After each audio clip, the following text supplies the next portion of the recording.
Nah, ini kan yang naik ini dari Pertamina, Pak ya? Iya. Nah, sebelum Pertamini juga naik. Pertamina.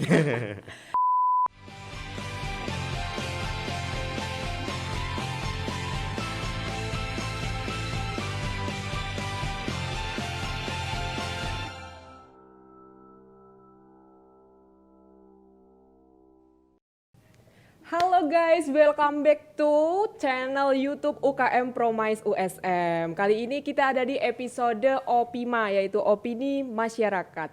Nah, saat ini ada aku, Diah Ayuriska Wulandari, yang bakal jadi host dalam episode kali ini. Ya. Tentunya di sini aku nggak sendiri Dan dong. ada aku juga. Ada Pak Jun juga. Oke, mungkin boleh perkenalan dulu Pak Jun? Iya. Saya pikir sudah kenal ya Mbak Wulan ya. Iya. Saya Pak Junaidi ya, Wakil Rektor 3 Universitas Semarang. Yang kebetulan kemudian menjadi pembinanya UKM Promise juga ya, karena semua UKM kan di bawah naungan Wakil Rektor 3. Iya. Jangan tegang, biasa aja ya. Santai aja ya. Oke, nah kali ini kita mau ngobrolin soal BBM nih Pak. Ya, isu-isu terkini ya. Iya, Mbak Wulan betul ya? sekali. Betul. Sebelum kita masuk ke itu kan kita bentar lagi mau memasuki kuliah offline nih Pak. Iya. Setelah 2 tahun kita kuliah online, besok Senin banget kita langsung Iya. offline nih Pak. Dan ingat juga tahun pemilu juga. Oh iya, Iya. bener.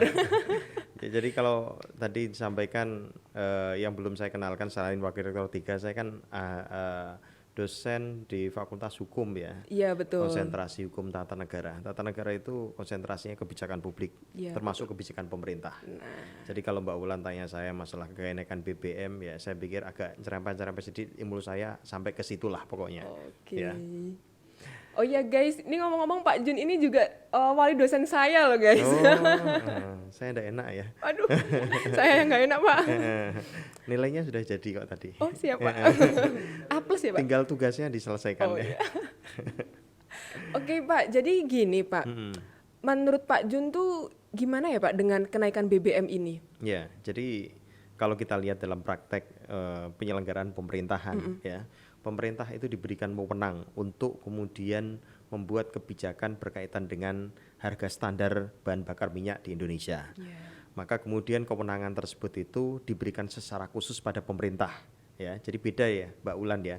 Arti pemerintah dengan pemerintahan itu beda. Kalau pemerintah di sini itu artinya adalah presiden dan para bawahannya. Mbak Wulan kan mahasiswa Fakultas Hukum juga kan. Iya, Pak, betul. Artinya kan tahu seperti itu ya. Apalagi kalau IPK-nya 4,00 ya. Aduh. 01 ya. Ya, pastinya lebih tahu ya, seperti itu. Kalau pemerintahan itu ada eksekutif, legislatif, yudikatif seperti itu pemerintahan dalam arti umum. Maka kemudian dalam undang-undang itu memberikan suatu bentuk open legal policy bagi pemerintah, dalam hal ini adalah presiden dan para pembantunya yang tentunya diawasi oleh lembaga legislatif untuk membuat standar harga bahan bakar minyak. Ya, itu pada prinsipnya seperti itu. Nah, harga bahan bakar minyak dengan adanya kondisi kenaikan harga bahan bakar minyak secara nasional seperti internasional seperti itu tentunya mempengaruhi harga bahan bakar minyak di Indonesia. Pemerintah satu sisi harus mengeluarkan subsidi karena konsumsi dari bahan bakar minyak bukan orang kelompok kalangan menengah ke atas tapi juga menengah ke bawah. Maka kebijakan itu harus diambil secara strategis dan sesuai dengan kepentingan masyarakat. Oh iya Gitu. betul. Berarti keputusan pemerintah untuk menaikkan harga BBM ini tentunya sudah dipertimbangkan dengan banyak hal ya Pak ya? Iya, kalau kita lihat dalam konstruksi pemerintah saat ini ya, saya nyebutnya rekan-rekan apa ini? Rekan-rekan Promise atau rekan-rekan apa? Rekan-rekan mahasiswa Oh, kali, Pak, rekan-rekan ya? mahasiswa ya dan masyarakat umum yang lihat Iya, kan. betul. Jadi yang kemudian dilakukan pemerintah pasti patut buat pertimbangan. Iya betul. Jadi ibaratnya Mbak Wulan ini mau dipinang oleh seorang laki-laki seperti itu pertimbangannya kan banyak. Iya betul. Tidak hanya Mbak Wulan itu pakai kerudung kemudian dipinang, harus ada pertimbangannya. Oh ini latar belakangnya bagaimana, etiknya seperti apa, bagaimana kemudian apakah lulusan USM atau enggak. Kalau lulusan USM saya terima seperti itu ya. PSM Jaya Pak Oh, ya? USM Jaya ya. Berarti akan adanya hal ini Pak Jun mendukung ya Pak ya? Iya, kalau kemudian saya katakan mendukung atau tidak, saya tidak ikut berpolitik praktis ya, karena akademisi kan harus netral seperti itu. Tapi tentunya pemerintah ketika punya kewenangan seperti itu, saya lihatnya juga pemerintah juga melaksanakan dengan sebaik-baiknya. Iya, sudah dipertimbangkan dengan sudah baik Pak dipertimbangkan ya? dengan baik seperti itu. Memang agak rumit seperti itu ya. Kalau kita jadi pemerintah mungkin sulit ya, Iya, tapi dalam betul. prakteknya tetap ya apa yang menjadi keputusan pemerintah tetap kita hargai dan termasuk pro kontra dalam masyarakat itu suatu hal yang wajar seperti itu. Saya pikir demikian. Nah, dengan adanya kenaikan BBM ini, tentunya kan ada tarif ojek online, ada Iya. tarif taksi online, ada Iya. juga tarif ongkos kirim, itu kan ikut naik, Pak. Iya, Nah, heeh. menurut Pak Jun itu gimana, Pak? Saya pikir memang jadi persoalan ya Iya. ketika imbas kenaikan harga BBM ya itu akan berdampak pada Hal-hal yang lain hal-hal yang juga, lain juga. iya. Heeh. Contohnya kita bicara soal apa namanya gaji buruh seperti itu. Iya. Karena dampak daripada mobilitas mereka ditentukan oleh harga bahan bakar, kendaraan bermotor seperti itu ya dan lain-lain sebagainya. Ya maka kemudian akhirnya mereka juga berdampak ya termasuk ojek dan lain-lain sebagainya. Maka tentunya apa yang terjadi pada kebutuhan pokok itu akan ketika mengalami suatu bentuk kontraksi seperti itu atau kebutuhan dalam bentuk kenaikan sebagaimana BBM ini tentunya dampaknya akan sistemik meluas, tidak hanya Iya, satu iya, aspek iya, saja. betul, betul. Saya pikir ini suatu hal yang wajar ya. Wajar, Karena Pak, ya sebenarnya betul. kenaikan harga BBM kan bukan hari ini saja, Iya. kan sering mengalami hal seperti itu. Iya, dari tahun sebelumnya juga selalu mengalami peningkatan ya, Iya, Pak ya. heeh. Cuma kemudian pertanyaannya kalau kenaikan ini diumumkan, ini kan jadi beda ceritanya. Iya, betul. Ya, kalau tiba-tiba kemudian dinaikkan seperti itu nggak usah diumumkan, nggak ada yang Mungkin tahu seperti akan itu. terjadi normal-normal aja, Pak ya. Iya bisa jadi seperti itu, karena konteks kebijakan kan gitu. Kebijakan kadangkala itu kan ketika kemudian dia sesuai dengan asas hukum seperti itu, membuat kebijakan yang baik tentunya harus fair, terbuka. Iya, betul. Ya, tapi keterbuka itu kadangkala ada konsekuensinya. Pro kontra itu terjadi, ini kan negara demokrasi. Iya. Orde baru sudah tidak ada lagi. Mungkin Mbak Wulan dulu lainnya belum ada orde baru seperti itu ya. Bagaimana hak untuk menyampaikan pendapat dan lain-lain sebagainya itu dibatasi, tapi sekarang itu kemudian terbuka seperti itu. Maka ketika terbuka seperti ini konsekuensinya pasti akan jauh besar dan banyak masyarakat yang pro kontra dan tentunya yang paling penting adalah saling menghormati satu Iya, sama saling lain. menghargai pendapat satu sama lain ya, Iya, Pak ya. betul, betul. Terus gini, Pak, menurut Pak Jun itu gimana sih tentang masyarakat-masyarakat dan juga mahasiswa yang melakukan demo hingga merusak fasilitas-fasilitas lain karena harga BBM yang naik ini, Pak? Iya, jadi gini, dalam Undang-Undang Dasar 45 itu, ya kalau orang hukum itu biasanya pertama kali yang diucapkan itu. Iya, asasnya ya, Pak ya, dasar hukumnya dasar ya. hukumnya, stat fundamental normnya itu dikatakan bahwa setiap warga negara berhak untuk berpendapat diantaranya. Bahkan kemudian kita seringkali mencuplik pemikiran dari Presiden Franklin Roosevelt. Ya, pernah ingat presiden mana itu, Mbak Wulan? Luar negeri, Pak. Oh iya betul, itu jawabannya betul sekali ya. Kalau ngomongin presiden Indonesia tidak mungkin, Nggak mungkin, ya. karena Ya, namanya itu udah presiden asing, luar Pak. negeri Iya. ya, presiden Amerika Serikat Amerika itu. Serikat, Ya, oke. maka nilainya bagus seperti ini ya, maksudnya jawabannya bagus ya langsung. Luar negeri gitu beres jawabannya ya. Cari aman. Ya, cari aman aja ya, cari selamat ya, SDM, selamatkan diri masing-masing ya. Jadi kalau kemudian Franklin Roosevelt itu presiden Amerika Serikat, beliau pernah menyampaikan the four freedom, 4 kebebasan, Iya. yang diantaranya adalah freedom of speech seperti itu. Di antara yang lain ada freedom of religion, ya. Freedom of speech ada kebebasan untuk berbicara. Dan itu kemudian salah satunya juga diformulasikan dalam Undang-Undang Dasar 45 pasal 28. Ya, setiap warga negara berhak untuk berpendapat dan lain sebagainya. Saya pikir kalau masyarakat saat ini pro kontra terkait kenaikan harga BBM, tentunya silakan saja. Yang penting realistis seperti itu apa Iya, yang betul. kemudian disampaikan. Dan catatannya kemudian jangan sampai dengan adanya perbedaan pendapat ini berdampak luas. Contohnya merusak dan lain-lain sebagainya. Iya, Ini kan betul. kalau kemudian kita katakan ya mau apapun kita itu jangan sampai kemudian berdampak bagi masyarakat, apalagi kemudian ketika ada kegiatan-kegiatan yang sifatnya unjuk rasa ya kemudian berdampak sistematis terhadap apa yang kemudian menjadi fasilitas masyarakat itu Iya, sendiri, betul. lampu-lampu dirusak dan lain sebagainya itu tidak sesuai. Iya, itu kan juga Maka- tidak menyelesaikan apa yang ingin diutarakan, Betul, Pak ya. tidak menyelesaikan masalah. Jadi konstruksinya sebenarnya kita punya kebijakan yang umum barangkali yang kemudian kita bisa terapkan. Setiap kali pemerintah bikin kebijakan, pemerintah itu pasti bikin aturan. Iya. Dan aturan itu bisa dilakukan judicial review seperti itu. Bisa saja kemudian kebijakan dalam bentuk peraturan itu bisa saja diuji materi. Itu kan mekanisme dalam teori trias politika, ada namanya separation of power seperti itu, pemisahan kekuasaan. Ya mungkin itu mata kuliah yang pernah saya sampaikan ya kayaknya. Iya. Terus gini, Pak, Iya. mengingat masalah-masalah yang kemarin, Pak, mengingat kenaikan minyak tanah, itu kan kita sempat dibuat ribut juga itu, Pak ya, ibu-ibu gitu kan, harga minyak goreng naik berapa rupiah gitu kan. Iya, iya. itu setelah ditelusuri ternyata ada mafia minyak Minyak goreng. goreng. Ya, Iya. nah kalau menurut Pak Jun ini ada nggak Pak Ya. terhadap kenaikan BBM ini ada oknum yang ini nggak? Iya. Dalam konteks kita bernegara, ada suatu filosofi yang tertuang dalam Undang-Undang Dasar 45. Bumi, air, dan seluruh isinya dikuasai oleh negara. Iya, Ya. betul. Hal-hal yang sifatnya hajat hidup orang banyak itu negara punya peranan yang penting dalam hal ini. Maka kemudian terlepas daripada hal-hal yang terjadi kemarin itu, tentunya negara harus mengambil alih. Maka kemudian kemarin saya sependapat, apa yang dilakukan oleh pemerintah. Pendekatannya kalau kemudian minyak goreng ini terjadi peningkatan yang drastis harganya dan tidak terkendali, negara harus hadir seperti itu. Ya, harus hadir.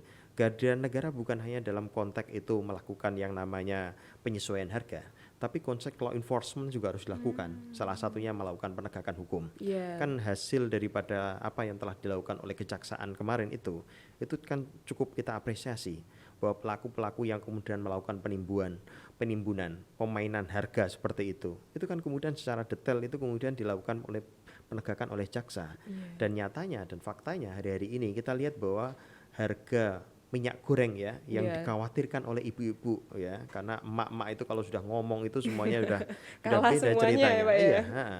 Maka kemudian itu kita patut apresiasi semua. Jadi saat-saat ini memang peranan negara itu penting untuk menjaga stabilitas, dan apapun yang dilakukan oleh negara ada mekanisme yang ada yang kemudian kita bisa gunakan dengan sebaik-baiknya tanpa kemudian melakukan pengerusakan yang tentunya efeknya itu kembali kepada masyarakat kita.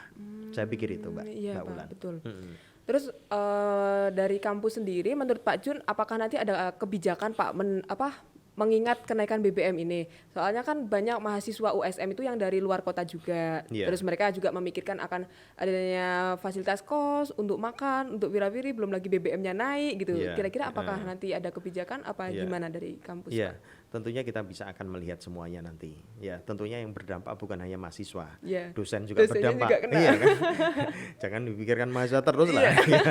Dosennya juga berdampak, pegawai-pegawai juga terdampak seperti itu. Maka tentunya kita balance. Tapi tentunya kebijakan itu tidak diambil tergesa-gesa. Kita harus melihat analisisnya bagaimana, dampaknya seperti apa, sejauh mana kondisinya realnya seperti apa, seperti itu. Dengan adanya kenaikan harga BBM hari-hari ini, pasti semuanya akan berdampak. Gak hanya mahasiswa, semua kalangan masyarakat pasti akan berdampak. Nah, bagaimana itu kemudian dicari jalan solusinya seperti itu? Tentunya kalau kemudian di kampus sendiri perlu dilakukan analisis terlebih dahulu, ya, sejauh mana apa yang harus dilakukan dan lain sebagainya. Kita tidak bisa dalam suatu negara maupun dalam praktek berinstitusi itu memainkan dan membuat kebijakan itu tergesa-gesa. Ya, hasilnya nanti tidak maksimal. Ya, semua harus dipikirkan matang-matang, harus Pak, ya, dipikirkan matang. tentunya. Pertimbangannya juga seperti itu. Ibaratnya kebijakan yang dilakukan oleh pemerintah kemarin. Ketika pemerintah menaikkan harga BBM, ya, Mbak Wulan kan tahu, masuk ke Pertamina pasti ditanyain ya, ini mobilnya mobil apa? Kalau pakai mobil seperti itu yang cc-nya di atas 1.500 ya, maka kemudian akan dibatasi pemakaian harga BBM-nya. Apalagi kalau kemudian dia pakainya apa, biosolar barangkali dan lain sebagainya. Itu pemerintah melakukan tracking, ternyata kemudian yang memanfaatkan subsidi itu kelompok menengah ke atas. Pemerintah ini kan kemudian patut untuk melakukan yang namanya review ya, terkait kebijakan sebelumnya. Maka review itu kemudian dilakukan kenaikan harga BBM. Tapi tetap pemerintah akan mempertimbangkan ya dampak-dampaknya bagaimana. Maka subsidi-subsidi yang dialirkan selama ini itu dialihkan ke tempat-tempat yang lain. Itu salah satu kebijakan yang diambil oleh pemerintah, termasuk kebijakan yang diambil bukan hanya di perguruan tinggi, tapi juga di pabrik, di perusahaan apapun pokoknya semua seperti lapisan itu. masyarakat terkena dampaknya ya, Pak ya. Iya, seperti itu. Nah, ini kan yang naik ini dari Pertamina, Pak ya. Iya. Nah, sebelum Pertamina juga naik. Pertamina.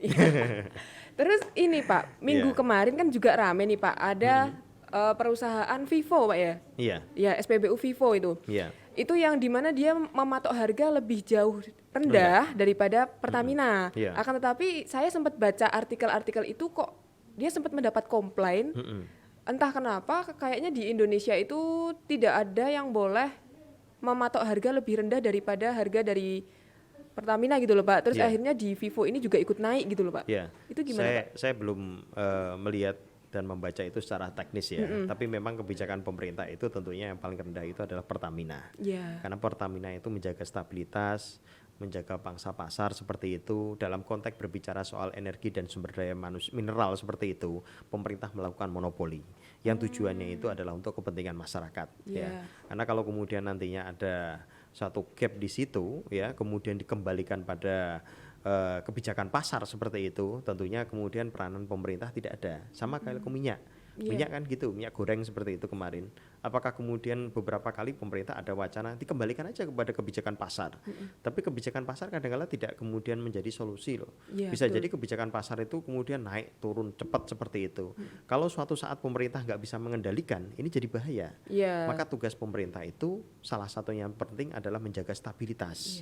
Ya, ini yang kemudian tadi ditanyakan oleh Mbak Wulan ya. Kenapa pemerintah Vivo nggak boleh naik turun seperti itu, nggak boleh turun di bawahnya? Karena pengendali utama tetap harus pemerintah. Pemerintah itu kan menjaga, menyelamatkan masyarakat, kepentingan masyarakat. Cuma kadang-kala kita sependapat atau tidak sependapat, ini kan bicara soal perspektif ya. Yang penting pendapat dalam masing-masing gitu Pak ya. Betul. Kalau kemudian pendapat itu yang paling penting itu adalah saling menghormati. Saling menghormati, ya betul Pak. Iya.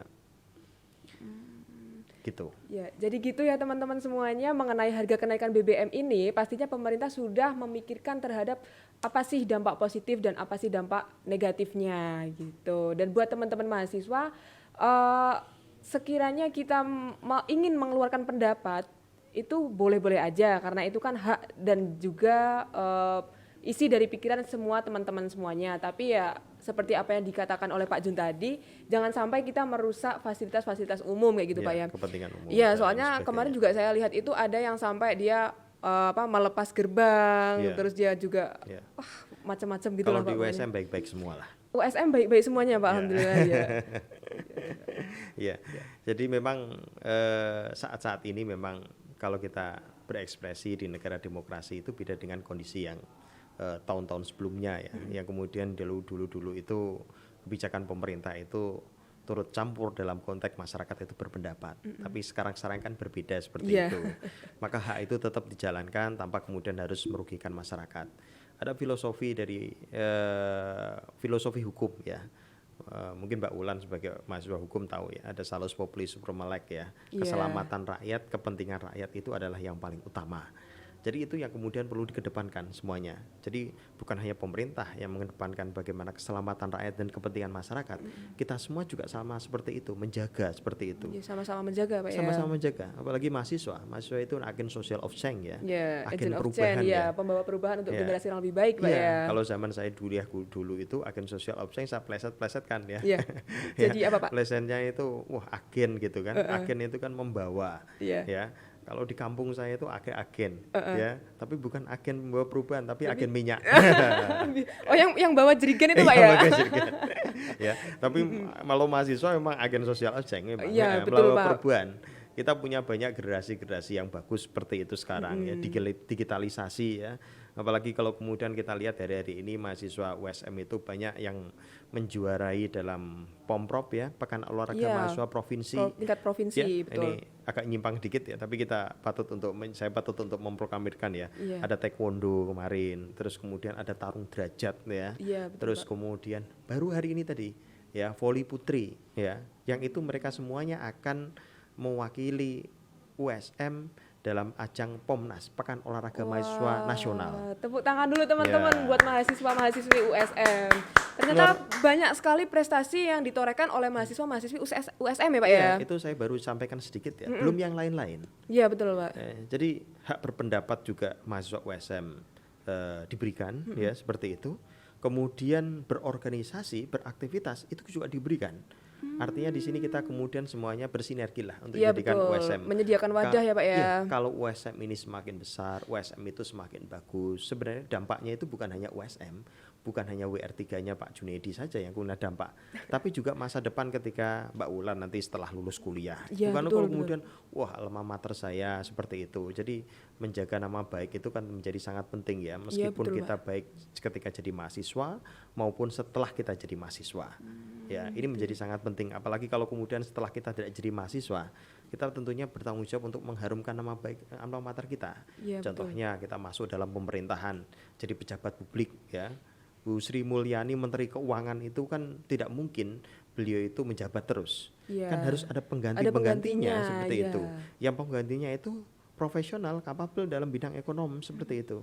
Ya, yang kemudian bisa kita lihat ya, negara-negara lain terkena dampak inflasi, Indonesia kemudian bertahannya luar biasa sekali. Iya. Bagaimana itu kemudian mungkin saja suatu saat nanti masa USM lah yang menjadi penggantinya. Ini kan bisa jadi Amin. seperti itu. Ya, karena Iya. konteksnya kemudian kita bicara soal masa depan itu kan nggak ada yang tahu. Nggak ada yang tahu Ya, semuanya, Pak. hari ini Betul. contohnya Mbak Bulan ya, teman-teman yang ada di USM itu mengenal saya, ketemu, saya lihat masih polos-polos semua. Wah, tiba-tiba nanti jadi presiden. Itu kan bisa jadi seperti itu. Amin. Ya, dengan ada talenta yang luar biasa sekali, Iya, saya betul. pikir masa depan kita raih bersama-sama. Oh, iya. Ya. Ini mungkin sedikit melenceng dari topik BBM kita awal tadi ya Pak ya. Iya. Saya ingin menanyakan mengenai prestasi mahasiswa-mahasiswi USM Pak. Mm-mm. Kira-kira ada nggak sih ruang atau wadah dari kampus kita untuk memfasilitasi kejuaraan tingkat internasional gitu Pak? Seperti misalnya kita mengirimkan pertukaran pelajar ke tingkat internasional atau gimana gitu Iya, Pak? ada. Ada, Pak. Beberapa kali kemudian kita mengirimkan Deborah itu, Iya. ya, dia ajang badminton ASEAN seperti itu. Iya. Dan kemudian di sana ketika kemudian beliau yang bersangkutan itu juga menjuarai meskipun tidak masuk ke final seperti itu Iya, ya. tapi sudah masuk internasional Iya, tingkatnya sudah Pak masuk ya, sudah internasional. hebat itu. Bahkan beberapa atlet kita juga banyak sekali. Itu dalam bidang akademik ya. Iya, betul. Bilang non akademik ya. Bidang akademik juga tidak kalah banyaknya seperti itu.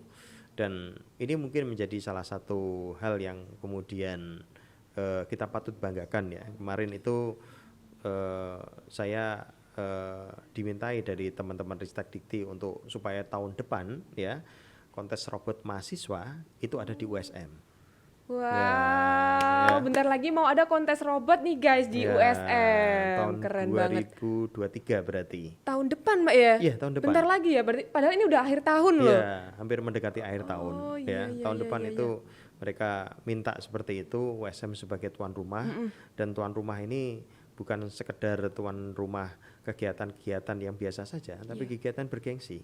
Ya, Tingkat internasional. tingkat nasional. Nasional, seluruh Indonesia berarti Pak ya? Iya, mahasiswa seluruh Indonesia. Kalau kemudian kemarin itu di ITS, ya biasanya yang menyelenggarakan itu adalah kampus-kampus negeri, ya. Iya. Sekarang kemudian kita ambil alih di salah satunya kita diminta oleh swasta. Sebagai kampus swasta yang menjalankannya.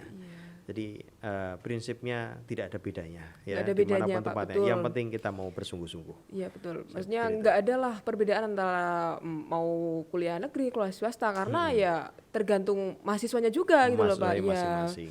Ya maksudnya ya mau dibawa kemanakah masa depan kita ini juga tergantung apa sih langkah yang kita ambil gitu Pak ya. Iya. Sama juga dengan adanya kondisi saat ini ya. Iya betul. Ya kalau kondisi saat ini kenaikan BBM yang kita bahas tadi ya, Iya. itu kalau kemudian ya kita bersama-sama lah, kalau memang itu kebijakan pemerintah itu sifatnya konstitusional ya kita dukung sama-sama. mendukung. Tapi kalau tidak seperti itu kita kasih alternatif, memberikan masukan-masukan yang konstruktif seperti itu. Kalau hanya mengkritik seperti itu kan ada banyak akeh tunggal ya, Iya betul. banyak bentuknya ya. Mungkin ya dengan mengeluarkan iya. pendapat tapi juga kita memberikan solusi Pak Solusinya ya. seperti apa? Betul Ya, betul. bagaimana pemerintah itu menjaga stabilitas, bagaimana kemudian yang menggunakan BBM subsidi itu tidak hanya dimanfaatkan oleh yang tidak tepat sasaran, itu Iya. bagaimana seperti itu.